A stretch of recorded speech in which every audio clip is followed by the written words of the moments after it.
Hi everyone, welcome to Vocabulary Week. You wanna speak English like a pro? अंग्रेजी सीखनी है आपको आसानी से, तो आज के ये इंग्लिश सेंटेंसेस जरूर सीखिए, उर्दू और हिंदी ट्रांसलेशन के साथ। फर्स्ट सेंटेंसेस,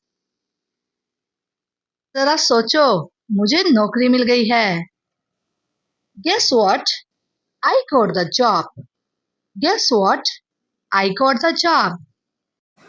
यकीन नहीं आएगा, उसने मुझे कॉल की है। You won't believe it. He called me. You won't believe it. He called me. मैं तो हैरान रह गई हूँ। I'm totally surprised. I'm totally surprised.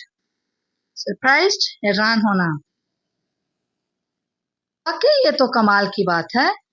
Seriously, that's awesome. Seriously, that's awesome.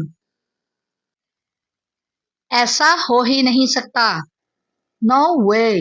मजाक तो नहीं कर रही। Are you kidding me? No way. Are you kidding me? ये दोनों सेंटेंसेस सेपरेट भी बोले जा सकते हैं। ऐसा हो ही नहीं सकता, no way. Are you kidding me? मजाक तो नहीं कर रही। आज तो दिन ही बन गया मेरा। This made my day.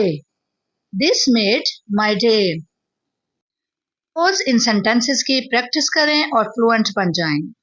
मेरी वीडियो को लाइक करें, शेयर करें, कमेंट में अपनी राय का इजहार दें और अगर आप मेरे चैनल पे नए हैं तो वोकैबुलरी को सब्सक्राइब करना और बेल आइकॉन को दबाना मत भूलिएगा। See you in the next video. Take care.